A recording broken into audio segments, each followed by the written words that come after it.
I call this meeting to order. Please stand for the Pledge of Allegiance.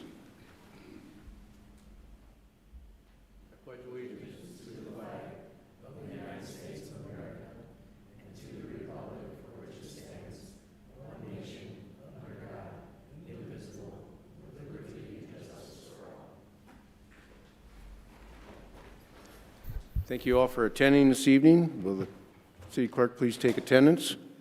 There are 6 council members present, Mr. Mayor. Councilmember Specker is absent. Thank you. Action on to approve the agenda. Entertain a motion to approve the agenda. So moved. Second. Are there any comments from the public on this item? Council, have any questions, comments? Please call the roll. Avery. Aye. Doran. Aye. Hager. Aye. Niemeyer. Aye. Tiltonburn. Aye. Wendell. Aye. All right, we have open forum. I'd like to make a statement prior to that. In order to provide equal access to all during the open forum and public comment portions of the meeting, each individual offering comments shall not exceed the allotted 3-minute period. The podium light turns from green to yellow when there is 1 minute remaining. Your time for comment has expired when the podium light turns red. With that being said, is there a member of the public who wishes to address the council on an item that's not on tonight's agenda? Please come up and state your name and address, ma'am.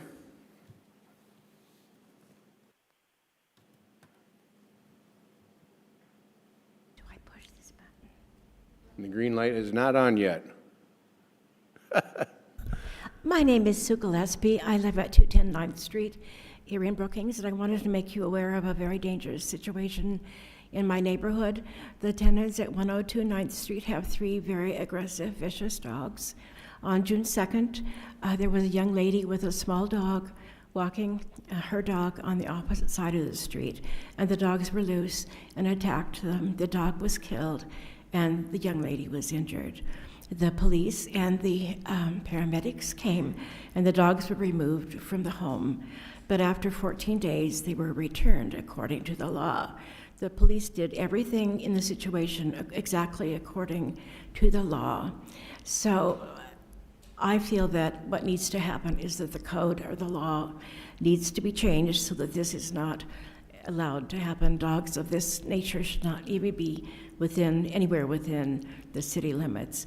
So now with the dogs returned, until the issue goes to court, and in which case the judge will decide what will happen with the dogs, they're back, and potentially the exact same thing could happen again, and it could be even worse than it was the first time. And it's not a big issue, but it affects us personally because we own the house next door. Now our tenants want to leave because they're really afraid of the dogs. They're afraid of themselves, and they're afraid for their own dog that they have that doesn't even want to go outside to go potty because it's terrified of the bulldogs. So I would just really like to see the council give very, very serious and urgent consideration to changing the code and changing the law so that the dogs could legally be removed from the premises and not be allowed Vince to Jones. return. Thank you. I've left. Thank you for your comments. Paul, do you want to? Yeah. Is there any other people on the gallery that would like to address this subject?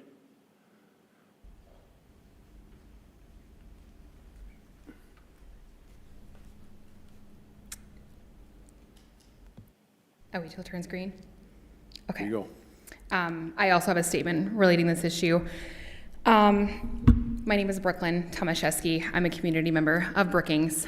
As a concerned member of Brookings community, I'm very troubled by the city's response to the events that happened on June 2nd. I'm a colleague and a friend of the woman that was attacked and that lost her dog. So I've personally witnessed the emotional toll that's taken on her and the trauma that she's experienced in losing her dog. It's very concerning to not just myself, but to my team that has witnessed her go through that the dogs are returned to these owners. it's been shared with us that the dogs have a history of violence, that there are other people reporting concerns of the dogs being violent in the past as well. And there are just a lot of concerns that perhaps owners are negligent and apathetic to the situation at hand as well. Pertaining to the female that was injured, like her physical injuries and the emotional trauma that she's endured, I mean, she did everything she could to protect that dog. And it's a really unfortunate situation. And as a mother to a young child, I worry about, you know, my own involvement in the community and having dogs like this that are violent and not being controlled. So I would also ask, for the sake of the well-being of Brookings residents, that there's some enforcement of animal control policies and a commitment to protecting our community. Thank you. Thank you for your comments. We have anyone else that would like to approach the council on this subject? Paul, you want to give us an explanation? Yeah. First of all, thank you to the individuals that came in and expressed their concerns with animal control, and sorry for the loss of the individual that lost their pet.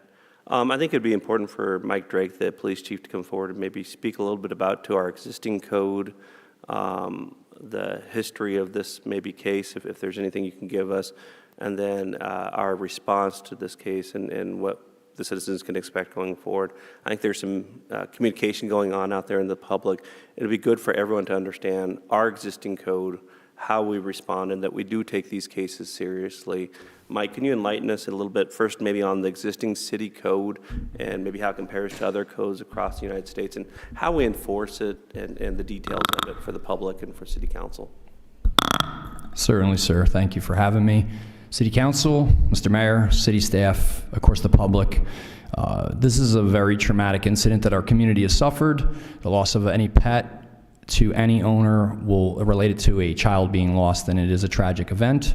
What I can tell you factually about this case is limited because of the process going through the criminal justice system, but what I can share is that about 7 p.m. on Monday, June 2nd, 2025, the police department was alerted that a dog had been killed at the intersection of 9th Street South. At the corner, or 9th Street, we had responded up there, 2 police officers and the community service unit. The community service unit and the police department is the primary responsible agency that oversees the Chapter 14 of our city ordinances that deals with animals. They properly investigated it by making sure that everybody, first of all, the injured were attended to. The owner of the dog that was deceased was attended to and had suffered abrasions during this scuffle with these 2 dogs. In short, these 2 American bulldogs were in their residence, spotted the dog being on a leash, being walked by her owner, and they barged through the door that was left adjacent or unlocked, either by weather or not on purpose. They did attack the dog in the public way, killing the dog and dragging it to their property. We did take the dog, or had the dog transported to the local vet where it succumbed to his injuries. At that point, we immediately started our investigation into this. The first thing we do is we would seize and impound the dogs, which we did here, the 2 American bulldogs, which are 5 years old and 6 years old, and they were transported safely to our city shelter, where city ordinance prescribes that we do a number of things during the investigation. Some of those things are, 1, we have to make sure that the dogs are properly licensed and they're identified and they have their proper rabies vaccination. And then also we have to ensure that, 1, that we keep those dogs, if the dog is declared a vicious, or those animals are declared vicious and biting under our city ordinance 14-126. That can only be done by 2 individuals. They have to be the community service officers, law enforcement, veterinaries, utility personnel, or an attending physician that would be treating the person that got injured in the attack. Since there was no attending physician and no utility personnel, we did reach out to the veterinary animal hospital that's treated the dog that succumbed to the injuries. They did refuse to sign that letter of support, but we had our community service officer and a sworn police officer separately sign declarations to declare the dogs vicious and biting. I then take all that information and review it, and then I make sure that those requirements are followed. One of the things is we can only keep those dogs up to 30 days until those 6 requirements are met once the dogs have been declared vicious and biting. I wrote up that letter. It was personally served on the dog owners. And then they had that 30-day clock and that window to start making those allowances by those 6 things that they have to assure that they have in order for those dogs to be returned. Also in that time frame, because they were not vaccinated for rabies, that was another 14-day on top of it, which is why they couldn't get the dogs back prior to that. So they were being held at the city pound. And then in the bifurcated way we handle this is that's the administrative side of it. Of course, the criminal side is the investigation that the police officers and the community service officers investigated this incident by interviewing everybody, looking for any kind of video footage, and then making sure that we memorialize and document that. That did result in 7 charges against the owners of the animals, 6 by city ordinance, and 1 by South Dakota codified law, which is a Class 2 misdemeanor. Those charges were referred to the state's attorney's office and to the magistrate court, where the dog owners will go through due process through the criminal justice system for this attack. In the meantime, we made sure that the owners were aware of the animals' conditions, where they were being held, and how they could get them back if necessary by city ordinance. Once those 6 criteria were met, that person had to prove to us, 1 being altered, 2 getting rabies and licensing the dogs, and then also making sure there's muzzles, leashes, and kennels appropriately prescribed by the ordinance, and that they also declare and document any information that we need for the police department to keep on record to register those dogs as vicious and biting, which they did. And then once they reached that threshold and when they were beyond the 14 days for the rabies vaccination, we had no more legal holding or standing for those dogs and had no other alternative but to return the dogs to their owners prescribed by law, which we did.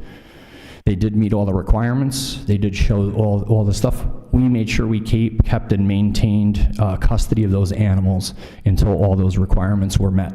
And then the dogs were properly returned and transferred back to the owner with the instructions and the inspection of the residence and all the equipment that is prescribed by the city ordinance. Beyond that, we still make sure that all of our paperwork is documented and sent through the state's attorney's office, and to make sure that magistrate court has what they need for the proper prosecution on that end. And that's where we stand right now as it is for the dogs and the attack. Mike, how has this code worked for you in the past in the police department? Can you talk a little bit about that and how comparable it is to other maybe municipal dog code? Because it's not something we commonly talk about, but I know across the nation, every municipality has similar code. Yeah, that's a great question. So in my experience as a police officer for 33 years, coming from New York and South Dakota, for most municipalities of our size in a city, regardless of Midwest or not, a lot of the ordinances that are drafted are very similar to this. There has to be due process involved when something like this happens, which I believe is here. The other part of it is there is a side to where the defendants can appeal the process. So we can't actively euthanize dogs as property until the due process has been satisfied. And I've seen this throughout different other municipalities. They're handled very, very differently, but we have to make sure that we fall in line with South Dakota codified law, and then we have to also make sure that we're following in lockstep with other municipalities, which we do generally, especially what fits our community. So I don't see a lot of variance between what Brookings does and some other similar communities throughout the United States. And then, Mike, finally, what assurance can we give the neighborhood or the community that we're going to continue to ensure the safety of pet owners and people walking in the neighborhoods? Yeah, so what I've been telling people, and first I always encourage the public to reach out to myself in the police department. I'm always available if there's any questions or concerns of the enforcement or the ordinances or how they're interpreted and how we respond and react, which in this community I've had no problems in the 3 years doing so, sir. So I always encourage anyone that has an issue with at least the way that the police department has conducted themselves or the way the ordinances are enforced to please reach out to myself or the department. And if they're not getting anywhere there, then of course they can appeal to me, and then of course to you folks. They can always avail themselves. In this situation, what I always remind people, and this doesn't just have to be to this neighborhood particularly, but to our community in general in Brookings, is I always encourage people that if they're not sure or they're unsafe, call us. It's always better to call either, if it's an emergency and unfortunately, if an incident like this occurs again, please call 911.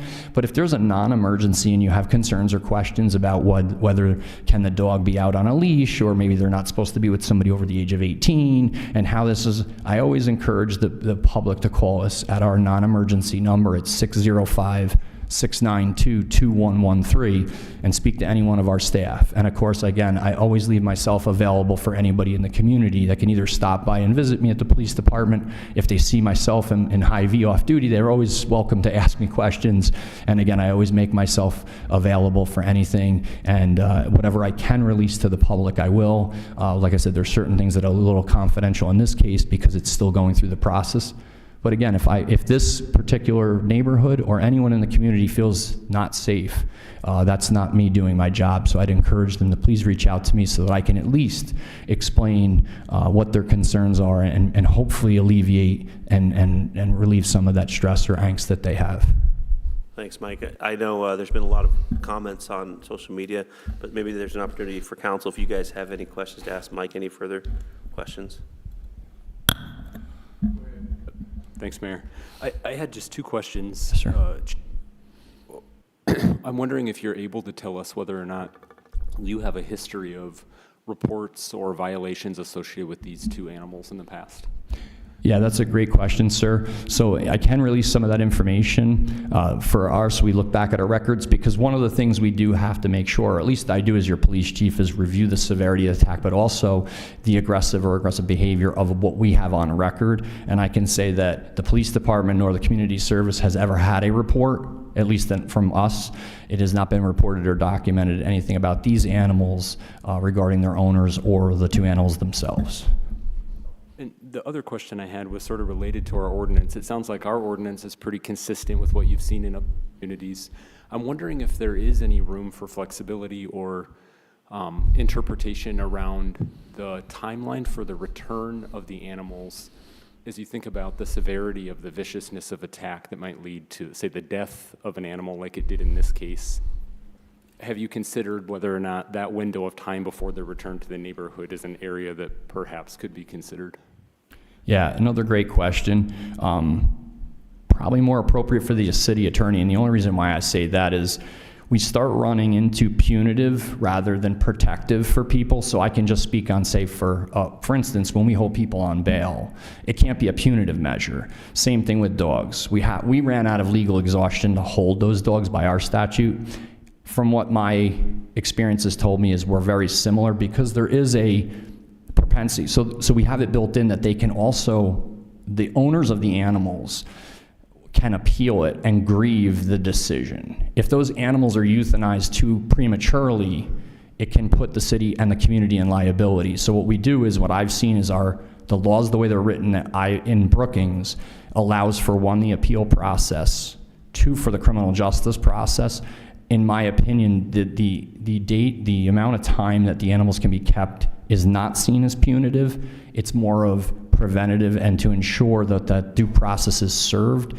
Again, with the specificity of 10 days, 15, and 30 days, or 14 days for rabies vaccinations, there's the precedent that you'd have to, and I would refer you most likely to talk to the city attorney, just because then we're starting to change just days, and it could have an impact on the legality of stuff, if that makes sense, sir. All right, Councilmember Tilton Burn. Thank you, Mayor. I want to start by, first of all, saying that the incident that took place is obviously very heartbreaking to hear about, and I extend my sympathies to the individuals that suffered from this attack. My question, I have one question and perhaps a follow-up question. In order for the dogs to be able to be returned to their owners, what, and I think you touched on this a little bit, but what, if any, kind of stipulations did the owners need to agree to in order to gain control of their animals again? Yeah, I mean, I can read right from the city ordinance. It might be easier to do that, or I can just, my understanding, first of all, they have to, once the dogs are declared vicious, which they were by letter to me, and they were served personally on the dog owners, they then have to meet those 6 criteria for us to consider giving them back to them. The first thing is they have to be aware and be instructed that any changes in the dogs themselves, their health, where they're being held, the ownership, if they die, any slight change in the dog has to be reported to the police department so that we can maintain record of that in case, God forbid, there's a future incident, or so that we can document that and memorialize it. The second one, and this may not be in order, so I apologize, but I can go off. is one that they need to get muzzles. So when the dogs are outside, they always have to be in the control of someone over the age of 18 or older, with the exception of if they're outside and unattended on the property, then they need to be in escape-proof kennels that have to be inspected by us.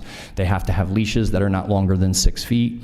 They have to have muzzles, and then they also have to make sure that they have updated rabies vaccinations, and they have to have updated pet licenses that are worn on collars at all times. And the dogs have to, I'm sorry, ma'am. And the sixth one, I knew I was gonna, is that the dogs have to be altered and neutered before return. And you mentioned that this process is still working through the courts. I would imagine that it is possible that through that process, the ownership of the dogs may have to be changed, or the condition of the dogs may have to be changed, depending on how that court case kind of shakes out. Is that correct? Yeah, I mean, once it gets into the court system, we've exhausted our legality. Once we hand it off to the magistrate court and the state's attorney, it's really up to them. I know that a Class 2 misdemeanor holds 30 days in jail, up to 30 days in jail, and or a $500 fine. I won't speculate on what the magistrate judge can do, because I'd hate to make a promise to you that they can declare the dog a nuisance and destroy it. It really is up to the magistrate judge, but I know by law with a Class 2 misdemeanor, if they are convicted, the owners of those, the maximum penalty beyond reimbursement of costs to the victims and restitution is up to 30 days in jail and or a $500 fine. Thank you very much, and I want to thank the department as well for their response to this issue, and thank you for coming tonight, well prepared to speak to this. Absolutely. Any other questions for Chief? Thank you, Chief. Anytime, thank you. Clarifying. Thank you. Okay, we still have open forum. Is there anyone else that wants to come up before the council to address an item that's not on our agenda? Okay, we'll move on to the consent agenda. Are there any items that need to be removed on the consent agenda? Seeing none, entertain a motion to approve the consent agenda. So moved. Second. Is there any public comment on any of the items on the consent agenda? Council, questions, comments? Please call the roll. Doran. Aye. Hager. Aye. Niemeyer. Aye. Tiltonburn. Aye. Wendell. Aye. Avery. Aye. All right, we have no presentations or reports this evening. We have no contracts or change orders. So we'll go right into first readings. Item 8A, introduction and first reading on ordinance 25-013, an ordinance to change the zoning within the city of Brookings. The east 1 acre of Rudabush Addition, easterly 2 acres of Lot 1, in northeast quarter of Section 4, T109 North, R50W, also known as 1809 West 20th Street South, from Joint Jurisdiction Agricultural District to Joint Jurisdiction Residence R1A Single Family District. Oof. Mike Struck will present this item. Thank you, Mayor and members of the council. The item before you tonight is first reading on a rezoning. In simple terms, this is located along West 20th Street South, approximately a little over a quarter mile west of the existing city limits. It's a small, the parcel, it's half of a 2 acre parcel, so it's approximately 1 acre. It's located in the joint jurisdiction area. The property is located within a floodplain area. If the rezoning were to be approved, the applicant would have to comply with the floodplain development standards and process to move through there. It is identified on our future land use map as open space, primarily related to the presence of the floodplain.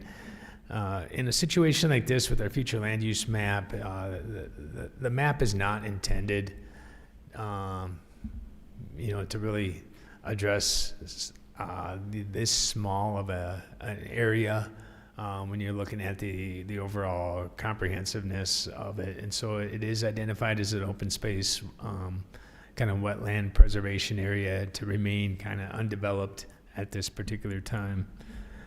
As I mentioned, it is a 1 acre lot. It does have an existing driveway that serves the area. There was previously a residential structure on the home, and that structure was removed, thus creating kind of a non-conforming situation. in that it does not meet the current zoning requirements for building eligibility according to the Brookings County zoning ordinance or within our joint jurisdiction zoning ordinance in the Ag District, and thus the request to seek rezone to residence R1A single family district. With the non-conforming status, it is a smaller lot in the joint jurisdiction area. It's currently zoned ag. It can remain in ag, and it could be used for ag uses if they so choose. The development review team did review this at a couple of different meetings. They did not support the request, primarily because there was concerns about the rezone, not only in the floodplain, but rezoning an isolated small ag lot in a much larger area. And so what that could look like in the future if there's additional lots that were platted, prior to a lot of the zoning being in place. And so I think to try and maintain the integrity and the intentions of the county's 35-acre minimum area for building eligibility, that's kind of where the development review team landed. This does come to you on a 5-3 vote from the Planning Commission not to approve the rezone, and with that, I would stand for any questions you may have. Thank you, Mike. Is there any public comment on this item?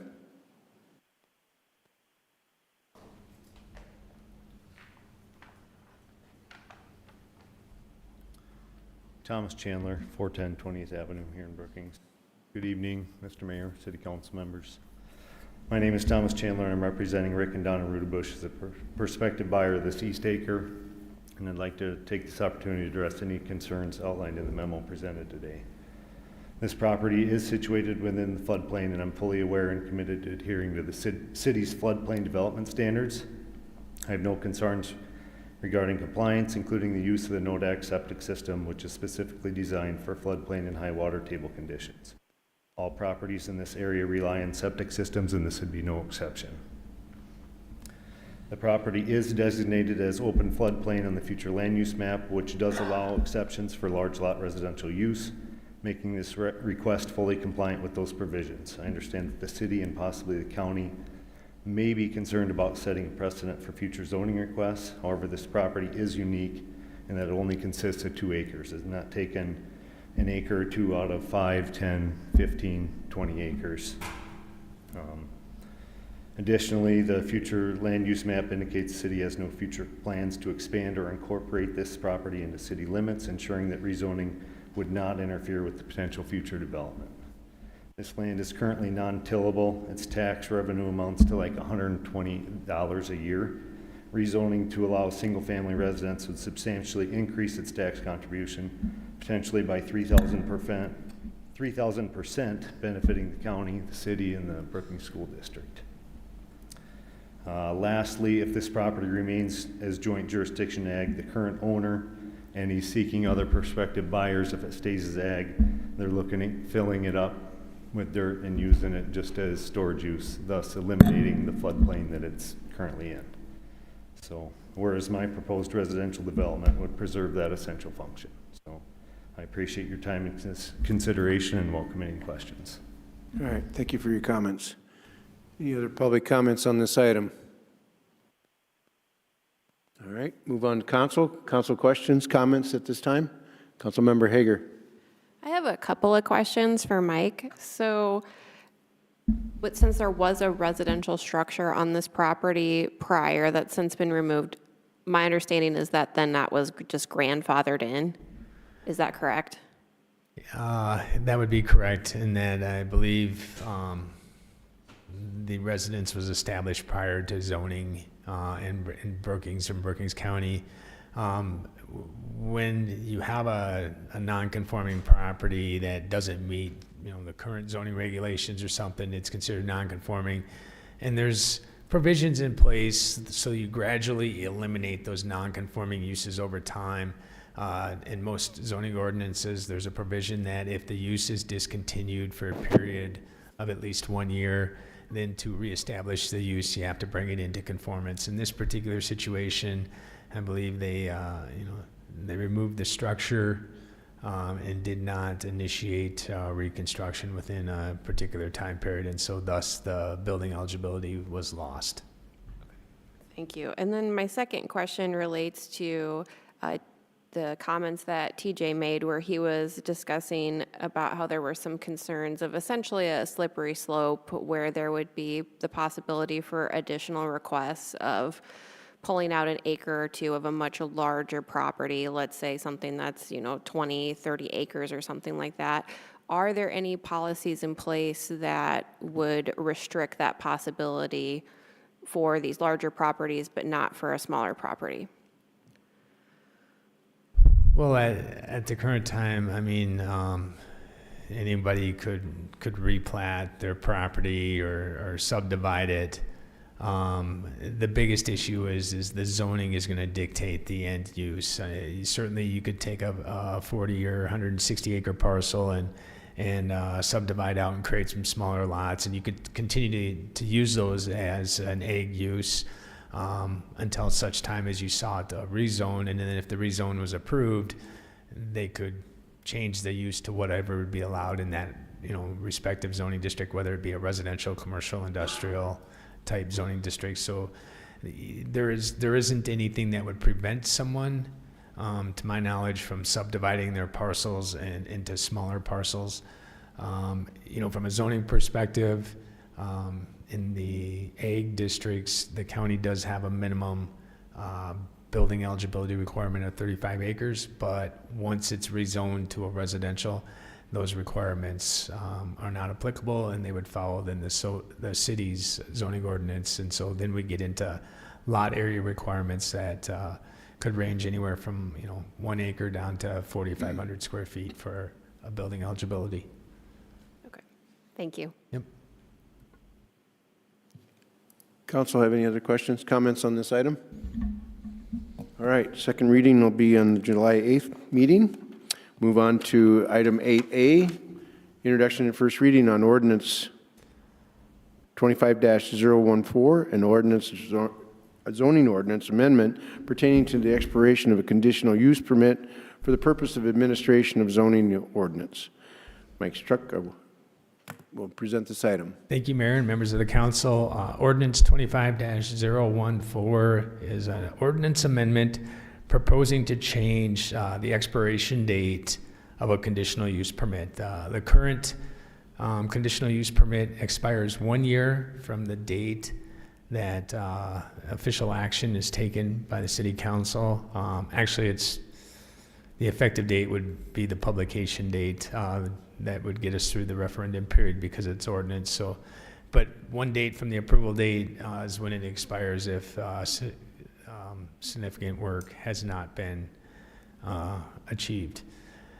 Occasionally, we run into situations where it can be challenging. A lot of times, applicants will look at trying to get the conditional use permit to make sure that they have that necessary approval before they commit to a potential development plan or infrastructure plan. And on occasion, they get caught up in the construction season of South Dakota.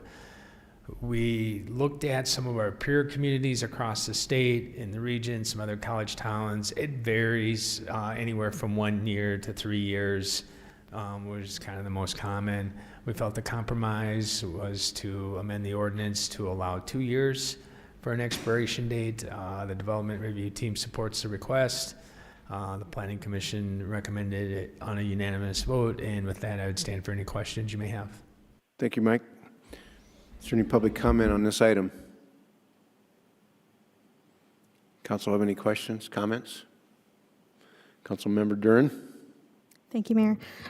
Mike, I was just curious, are you aware of any recent projects that were stalled because it was just a 1 year and would possibly have benefited if it was extended to 2 years? There was one recent one on Main Avenue South with Northern Plains Professional, I believe the development name.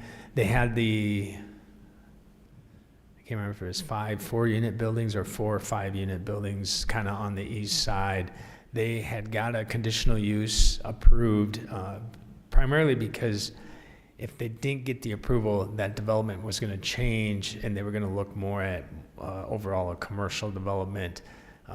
If approved, that changed how they installed the infrastructure, the streets, and so that did take some time to do.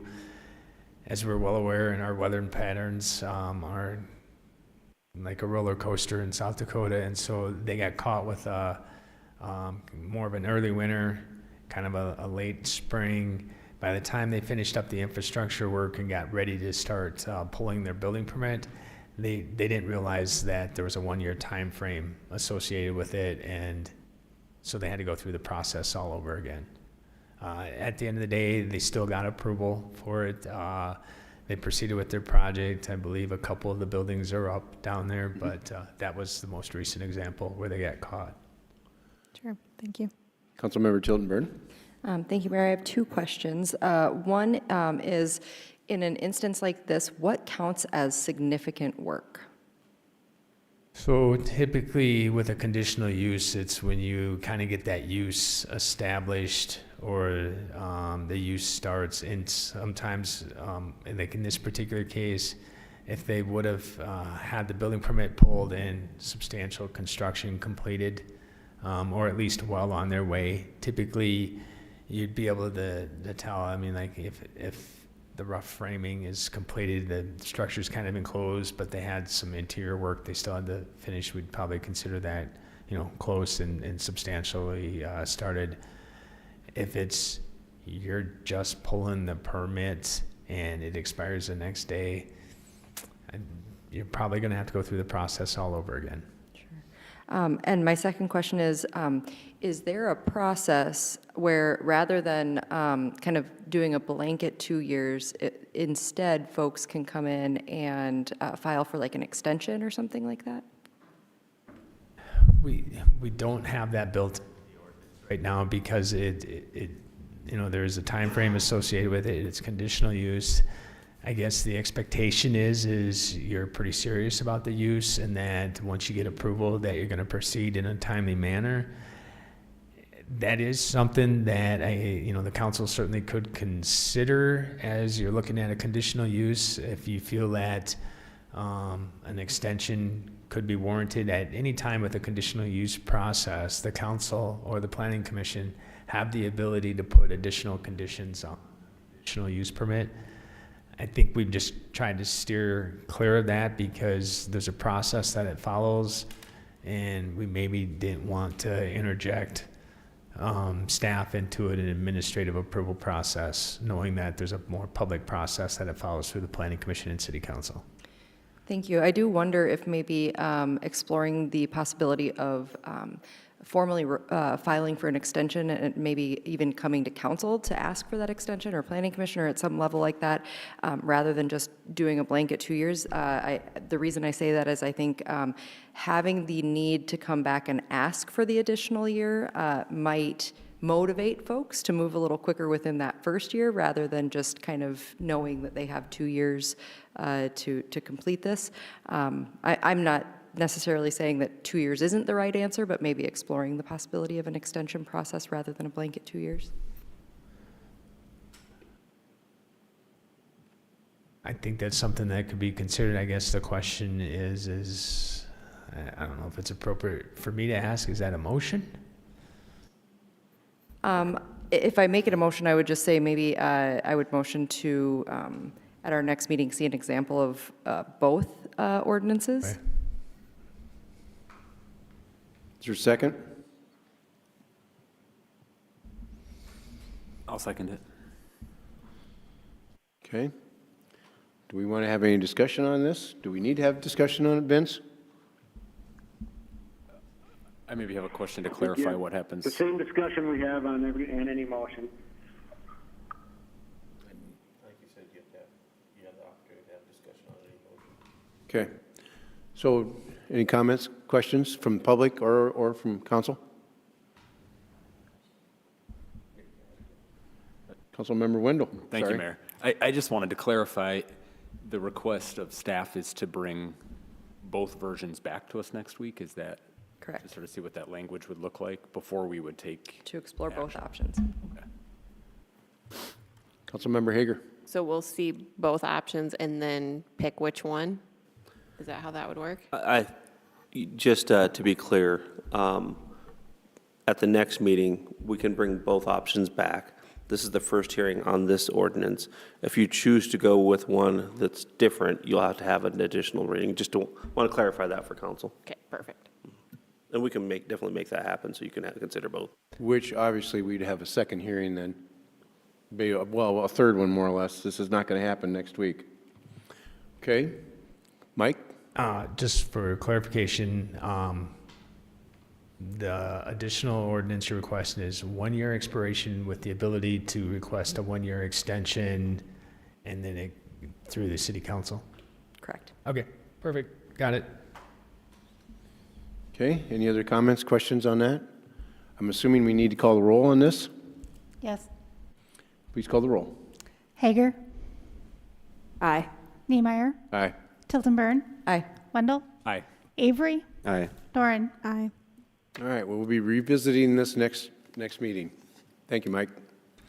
All right, next one, item 8C, introduction and first reading on ordinance 25-015, an ordinance amending the zoning ordinance pertaining to concrete, asphalt, and rock crushing facility for the purposes of administration of the zoning ordinance.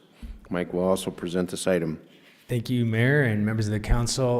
The ordinance before you tonight is a new ordinance that is being proposed with our zoning ordinance to address concrete, asphalt, and rock crushing facilities. The proposal is to add that use as a conditional use in 3 zoning districts: in the Ag District, the I-1 Light Industrial District, and the I-2 Heavy Industrial District.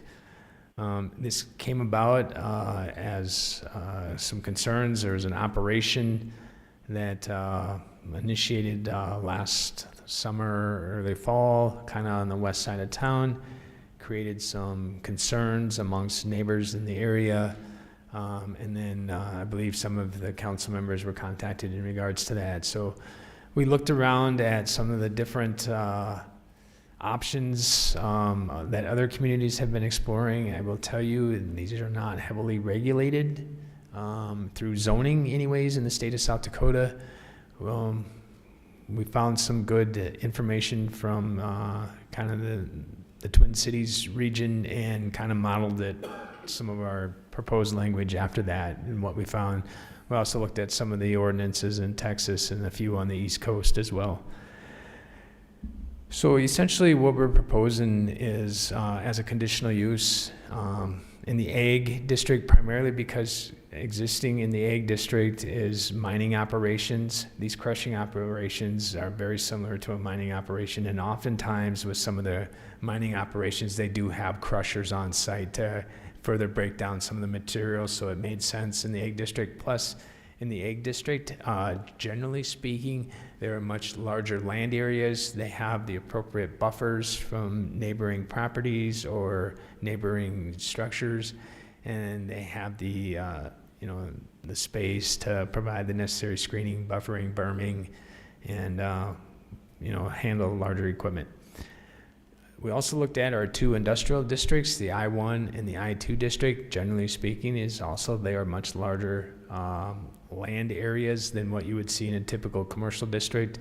We wanted to make sure that we could account for the uses because it is a viable, sustainable reuse of a byproduct. In particular, it's very beneficial in the construction industry, works great for base course and roads, building sites, parking areas, and such. And so rather than these waste material going to the landfill, it's a way to reuse this product and be beneficial. We identified some of the conditions or standards that we felt would be appropriate, and I'll just quickly run through some of these.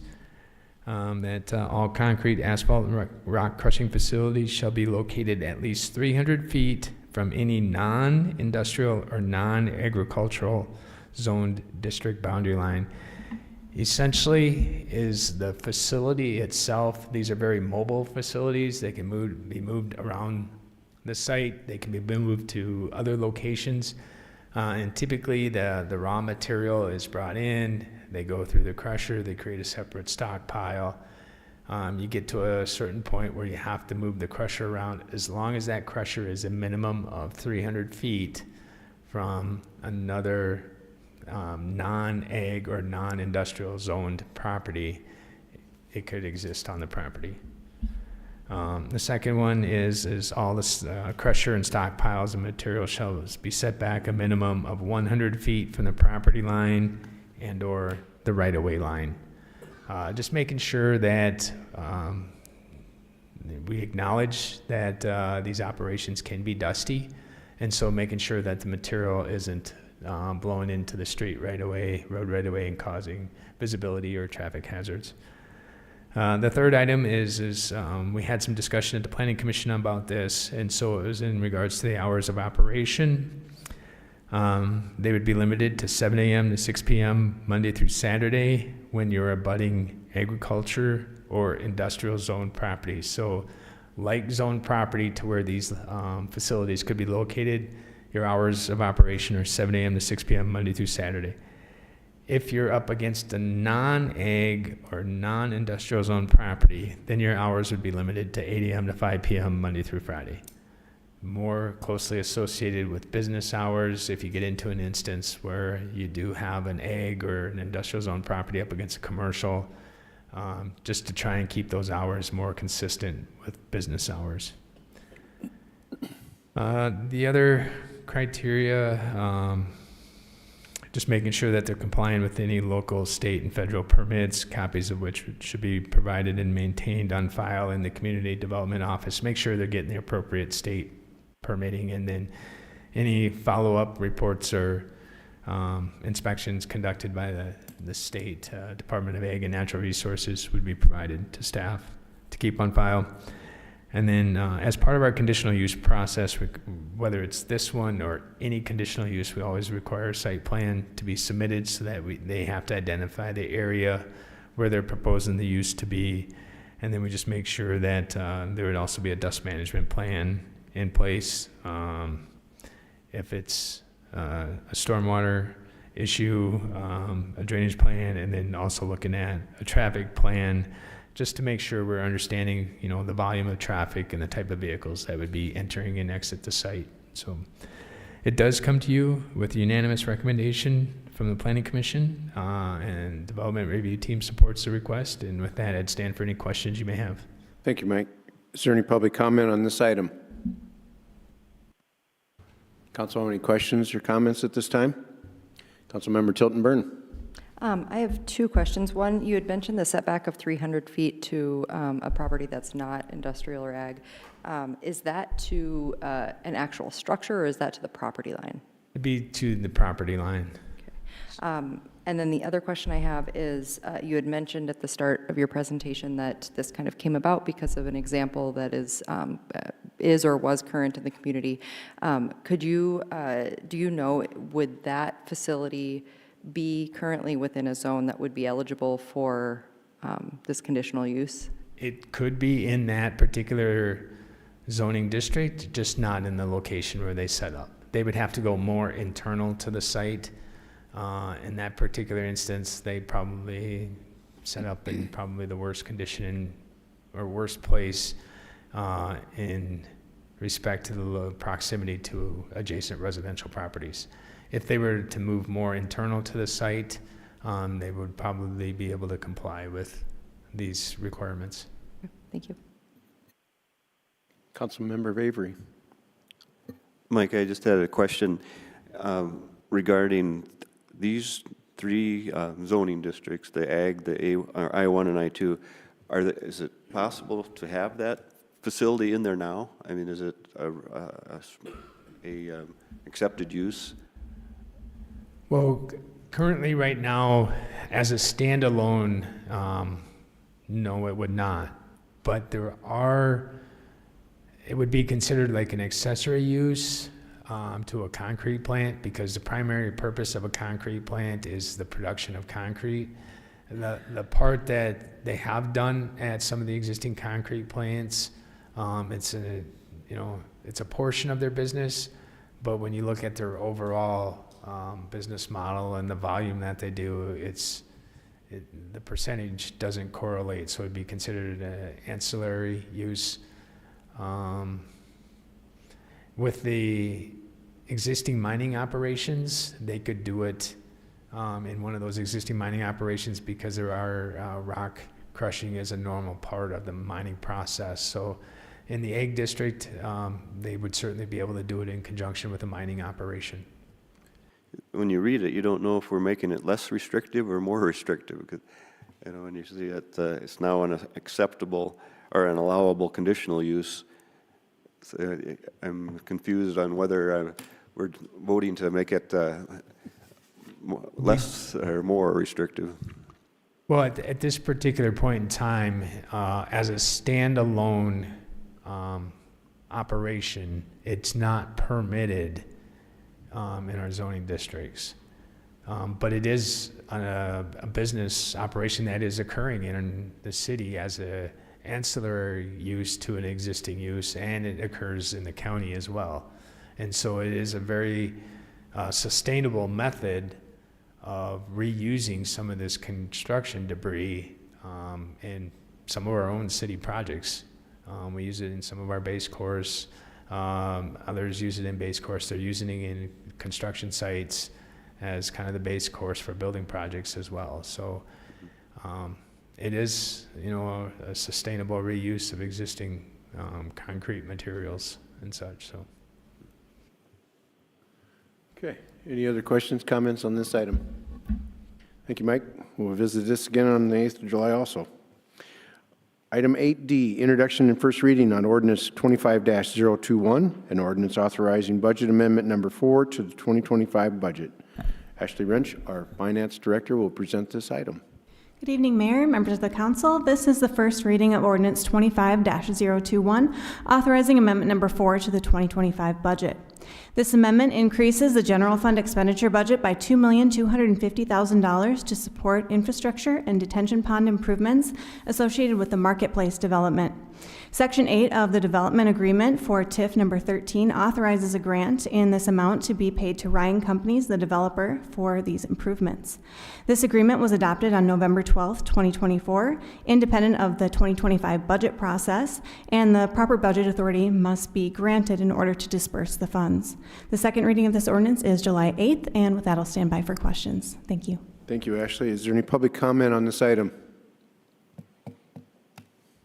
Council, any questions, comments on this one? Paul? I guess maybe I'll take this opportunity to just give a quick update on the marketplace so the public understands where we're at right now. A lot of dirt work has been moved initially, and really excited about that work. In the future, the public will start seeing target walls and panels go up as soon as mid-July. And so that's going to be happening real quick, a lot of action happening there. The steel structure will actually be going up in mid-August, so they're slightly different there. And then asphalt paving will happen in mid-July as well. Aldi will be starting to move forward as well, and you can see the footings already going in on the site. So a lot of work has been taking place, but you're going to start seeing structure go up as soon as next month. Cool. All right, we'll revisit this item also on the 8th. Second readings and public hearings. We have a public hearing and action on Resolution 25-047, a resolution of intent to lease real property at Brookings Regional Airport to Isaac Wilde. Charlie, our city engineer, will present this item. Yes, good evening, council. As your city engineer, I'm here tonight requesting approval of Resolution 25047 for the intent to lease real property at the Brookings Regional Airport to Isaac Wilde. This lease to Isaac Wilde is for an existing 4,000 square foot hangar located on sites 117A and 117B at the Brookings Airport that were previously owned by M&C Partners LLC, as you can see up on the map there. The 2025 lease rate will be at the commercial rate of 18 cents per square foot for a total lease value of $726.76 a year. The resolution authorizes the city manager to terminate the existing lease with M&C Partners, LLC, and enter into a new lease agreement with Isaac Wild. The airport board and Public Works has reviewed the lease and recommends the approval of this resolution. I stand here for any questions you may have. Thank you, Charlie. Entertain a motion to approve. So moved. Second. Been moved and second. Is there any public comment on this item?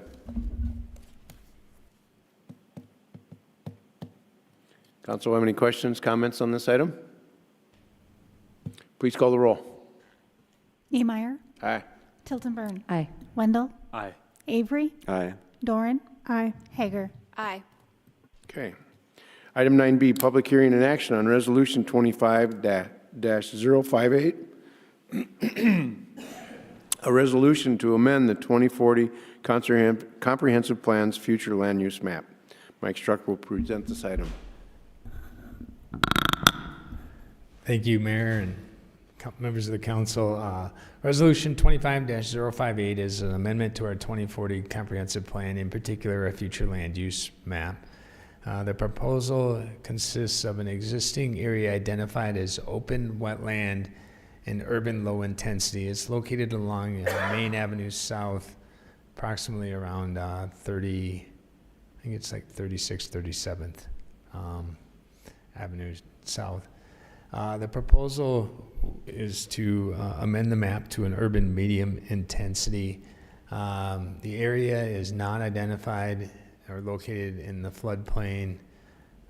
It's an area that we looked at the National Wetlands Inventory. It doesn't show a presence of wetlands in the area. The other issues, it is in a little bit lower area. There is a little bit, at times, high water table down in those areas. Those are things that could be accomplished with some fill and some grading that would address some of those concerns as they look at development opportunities. It does show up on our development suitability map as a moderate area, but those are things that the applicant would need to be aware of, that they can compensate for if they look at structures on the site where they may have to take the necessary soil borings to make sure that their footings and foundations are appropriate for those conditions. This does come to you with an 8-0 recommendation from the Planning Commission, and the Development Review Team supports the amendment. And with that, I would stand for any questions you may have. Thank you, Mike. Entertain a motion to approve. So moved. Second. Moved and second. Is there any public comment on this item? Council, questions, comments? Please call the roll. Tilton Burn. Aye. Wendell. Aye. Avery. Aye. Doran. Aye. Hager. Aye. Niemeyer. Aye. Item 10, other business. Item 10A, action on Resolution 25-057, a resolution transferring capital improvement plans sinking funds. Good evening, Mr. Mayor, members of the council. This is a kind of a catch-up for us. Some of this stuff that you see listed on this was deferred maintenance where there wasn't budget funds in the last couple of years, and so we're just trying to catch up. These apparatus are second only to our people being most important to deliver the services, so we're going to try to get back to a baseline and get these all fixed. All right. Thank you, Troy. Entertain a motion to approve. So moved. Second. Is there any public comment on this item? Council, any questions, comments? Well, thanks for getting right into it right away there, Troy. Thank you. Please call the roll. Wendell. Aye. Avery. Aye. Doran. Aye. Hager. Aye. Niemeyer. Aye. Tilton Burn. Aye. Motion passes. Now we move on to item 11, progress report. Samantha Beckman, our assistant to the city manager, will present this item.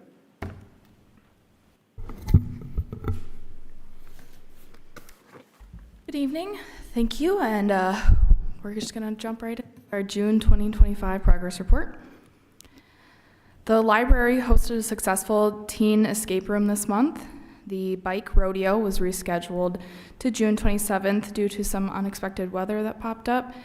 and the summer reading program registration has reached over 1,000 participants already. The Dakota Bank Center hosted a carnival in May, and some upcoming events to highlight include the annual Uncle Sam Jam on the 4th of July, and tickets are now on sale for Chicago, who will be here on November 16th. The police department is currently hiring for a deputy police chief and a communications operator in the dispatcher realm. And a new state law will begin on July 1, so just a reminder to our Brookings residents to move over or slow down for some stopped emergency vehicles. And this year's Safety Town cohort began on June 2nd, and they received some newly painted buildings, which represent different landmark buildings in town, like the police department and the fire station.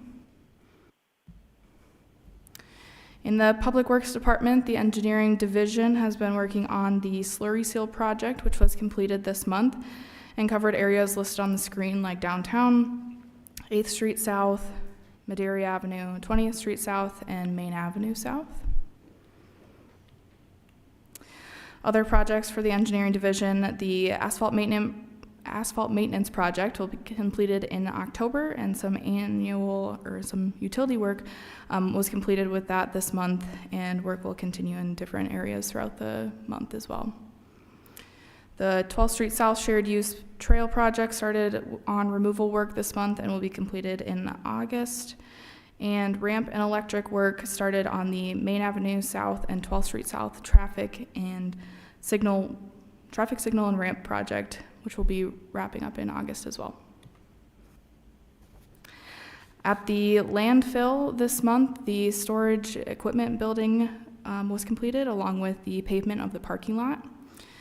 And the landfill also received a new dozer, which will allow us to make necessary repairs on an existing dozer to extend the life of that one by 5 to 7 years as a backup piece of equipment.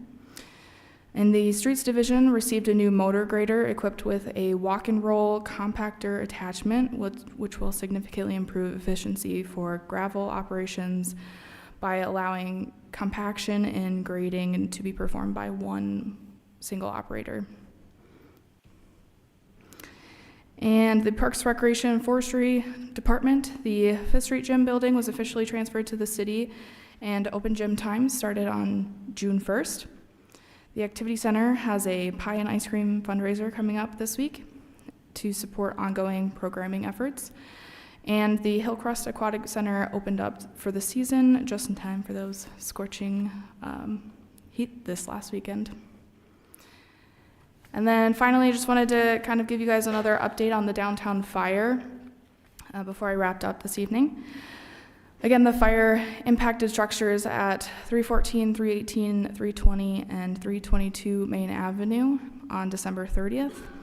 And since the last update at City Council in May, the city's internal fire task force has shifted to being discussed at the city's development review team meetings as a recurring item there. A fourth meeting was held with impacted building owners in late May to understand how they're doing, actions to date, next steps, and to share additional resources on our end. And each of these building owners have been making progress towards remediation of their buildings over the last month, and we will continue to support them in that endeavor. So starting from the north, 322 Main Avenue, the Exchange building, the building walls were shored internally by a local contractor, and interior improvements are now ongoing. The state also okayed their historic preservation review request, which was submitted for exterior improvements. Masonry work is now underway there. Moving south at 320 Main Avenue, which was 7 Songbirds, that building was declared a total loss, and since the Exchange was finished shoring their walls, the remaining portion of this property that was impacted by the fire was able to be demolished, and a temporary fence was put in place for public safety. Next steps on that building would be design and rebuild. And 318 Main Avenue, which was Bros Fashion, that building was also a total loss. The remaining portion of this building was removed along with debris removal that remained within the site, and a temporary fence was also installed in this location. For safety reasons, the contractor performed the demolition and debris removal of those two buildings simultaneously. Next steps for the Bros site would be to continue removing a small amount of debris that they have left in there and beginning design work. At 314 Main Avenue, which there were multiple businesses in there, and it's known as the Grunwald Building. That building is undergoing restoration efforts in the upstairs apartments and the basement, and masonry work will also be needed at this location. And some of those main floor stores began operating again this month. So the next building owner meeting is scheduled for late July, and the city will continue working with the contractor to repair the public sidewalk once the masonry work is done at 314 and 322 Main Avenue. Updates will continue to be provided at city council meetings when we have information on the progress of each of these sites. And I believe we've got a couple of us here from the fire task force if anybody's got any questions. Okay, thank you, Sam. Any questions for Sam? Councilmember Wendell? Thank you, Mayor. I don't have any questions for Sam, but since you mentioned the slurry seal project, I just wanted to make a couple of comments.